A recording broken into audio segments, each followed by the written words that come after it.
Christopher Bryson was listening hard, straining his ears to the max. He was lying bound on a soiled bed, his eyes sore from the drain cleaner swabs, his head reeling from drugs, exhausted to the brink of unconsciousness. Chris knew that if he didn't escape, it would mean sure death. For 3 days, he'd been enduring unimaginable torture. Right at the beginning, his captor warned him. "You did not choose to be here, but you are. It could either be rough, or it could be easy. You see, what you got is nothing compared to what you can have." This whole time, Chris was looking for a way to break free. Threats of more intense torture were alarming, to say the least. On the 4th day, the sadist lit a cigarette for his living plaything and carelessly dropped the matchbox on the bedside table. Once he was out of the room, Chris grabbed the matchbox and started listening. It was hard to tell if the captor had left for work. The sadist had a habit of leaving the TV on, but the house seemed silent enough. The only noise heard over the TV drone was the barking of 2 huge dogs. Chris burned through the ropes and jumped from the 2nd floor window without a second thought. He broke his leg, but barely registered the pain. He had his life to save. A meter reader was walking across the street. Wearing nothing but a dog collar and trailing a leash, covered in welts and bruises, Chris hobbled his way. He begged to call for help. The police arrived and promptly arrested one Robert Berdella, the man Chris pointed out as his captor. It was verging on absurd, as Bob Berdella was a well-respected Kansas Cityan who often represented his neighborhood at fundraising events. The responding officers didn't think much of it at the time. My initial thought was that it was a couple of homosexuals that had probably had a lover's quarrel, and that it would play itself out like many other cases. When the police looked into Berdella's file, they quickly realized that the civil facade had some nasty crack to it. Berdella had been a suspect in 2 missing person cases before, that of Jerry Howell and James Ferris. During the investigation, their belongings were found at his place, but the police had nothing else on Berdella. They put him under surveillance and kept summoning him for questioning until Berdella threatened to file harassment accusations against the police. The investigators backed off. Following Christopher Bryson's escape, Berdella refused to let the officers enter his house. At first, he was charged with sexual assault. Still, the victim kept talking about the unthinkable torture he suffered at the hands of Berdella, and then mentioned that his captors showed him many polaroids of other men either being tormented or dead. The investigators immediately requested a search warrant and rushed to the house at 4315 Charlotte Street. Nothing could prepare the officers for the horrors they'd discover. Upon entering the house, the officers quickly found the 2nd floor bathroom described by Bryson. Sure enough, there was the transformer Berdella used to shock Bryson. There were the burned ropes and the bed with its metal posts heavily worn. It was obvious that multiple people were kept there, that the prisoners struggled against the restraints. In a 2nd floor closet, the police found a human skull. It had its teeth removed and stowed away in 2 separate envelopes.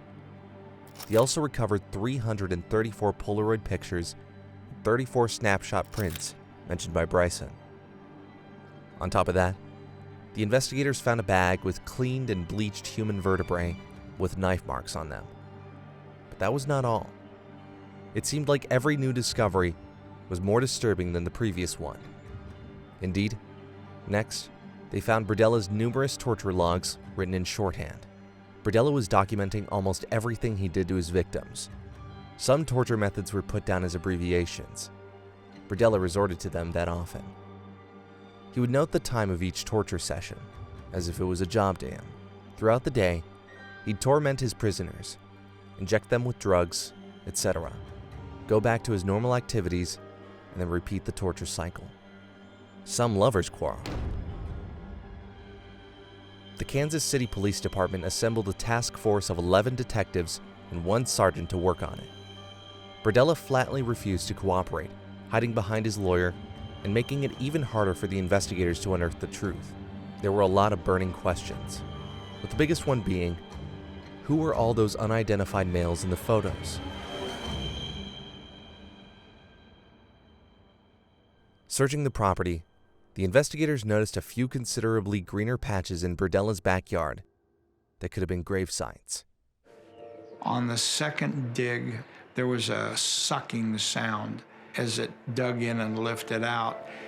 I stopped the man immediately and looked, and there was a human jaw that had been pulled up, and then of course we stopped, and eventually we found the full human skull.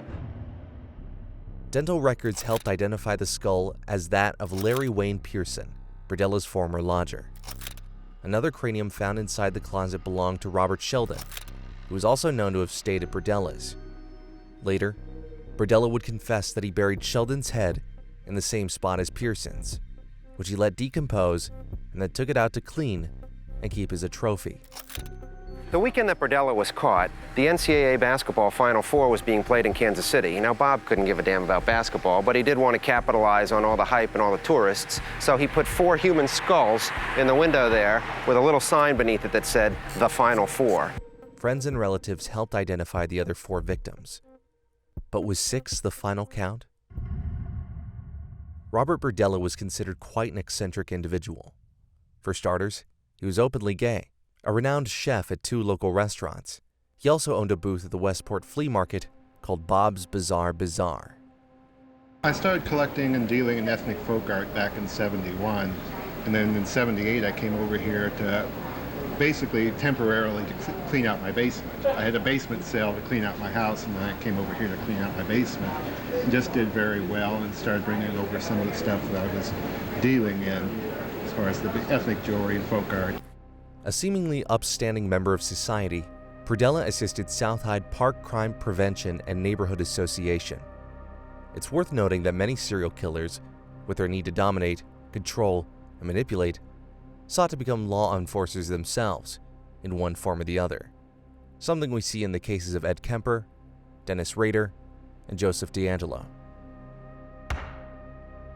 The local parole board sent troubled youth to Berdella. He bonded people out and overall seemed to be doing his best to try and help these delinquents. He'd let them stay at his house, pay for their haircuts, and get them to job interviews. In 1984, Judge Marcia Walsh ordered Todd Stoops, one of the future victims, to undergo drug counseling through probation and Mr. Berdella.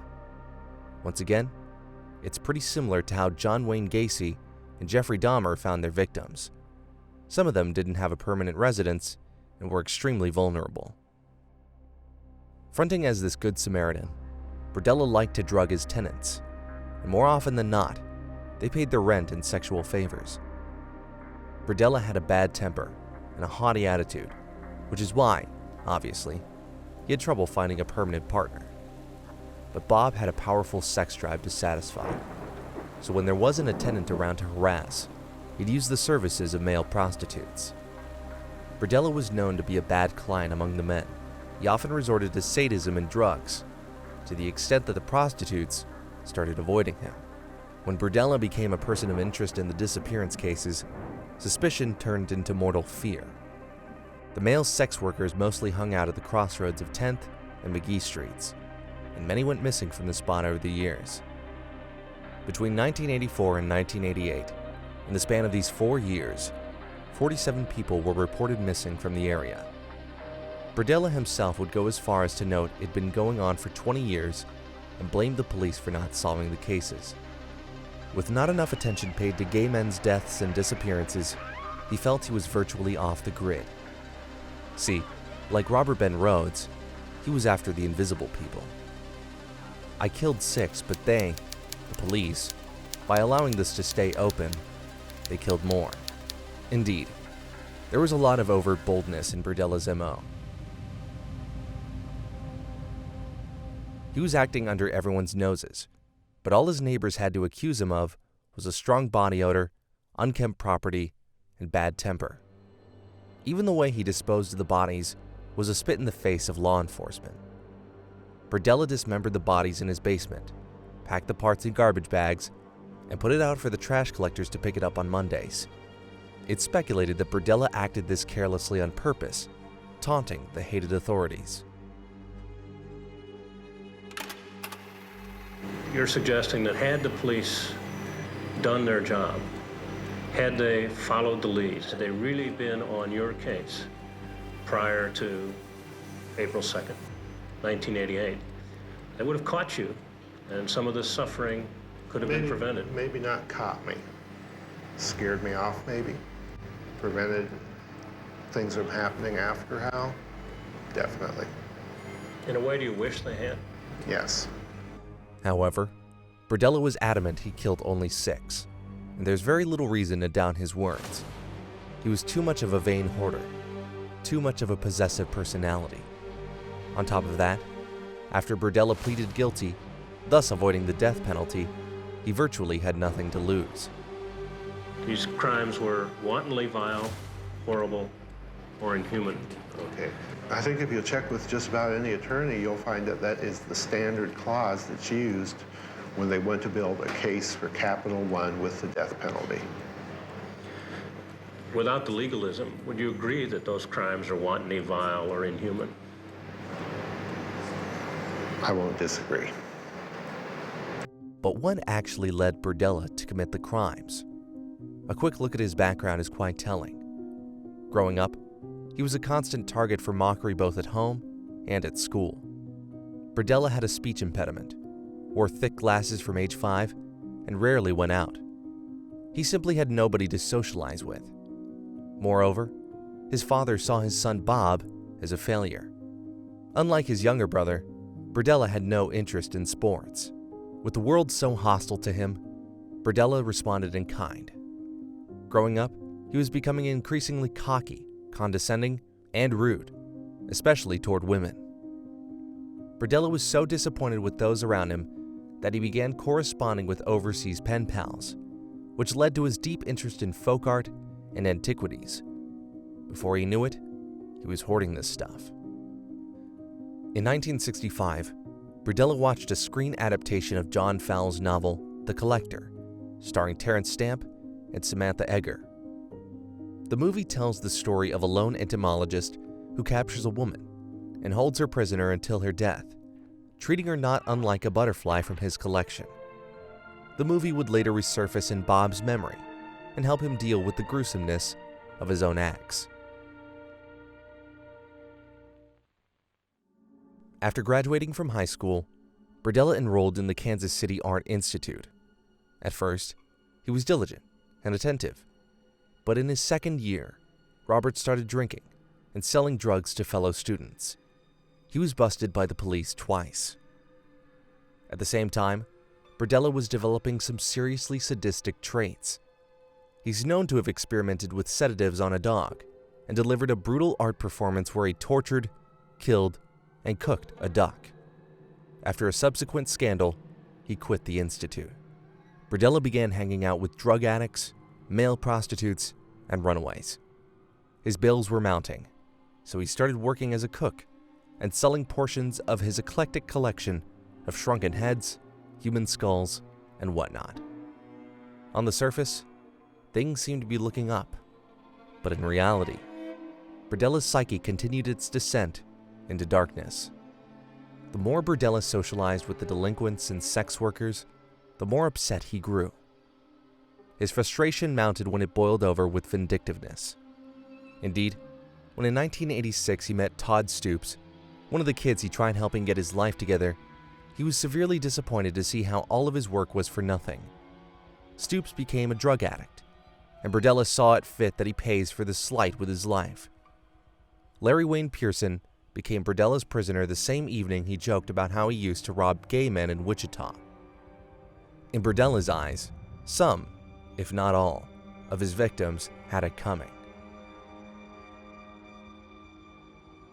The case became very public very quickly, and soon Berdella's story was all over the news. However, Kansas Cityans' reaction was nothing short of odd. That's putting it mildly. In the less sensible age of the 80s, they constantly joked about it. in the most irreverent way. Skid Roadie, a local DJ, even wrote a song called Bob Berdella Parody Song, rife with lines like, "Bob Berdella, he liked the younger fellas." The Fox, a local radio station, ran an ad that promised rewards to their listeners who'd turn up in dog collars with a leash on, in reference to Chris Bryson. It was ugly. In 1989, Berdella got his life sentence without the possibility of parole. The plea deal didn't prolong his life much, though. On October 8, 1992, at the age of 42, Berdella died of a heart attack. At first glance, it appeared as if nature itself carried out the only sentence Berdella was worthy of. However, it's a little unsettling to know that shortly before his death, Berdella started complaining to whomever he could reach that the staff at the Missouri State Penitentiary was withholding his heart medication. It's rumored that the staff got so tired of Berdella's poisonous presence, they simply decided they had enough.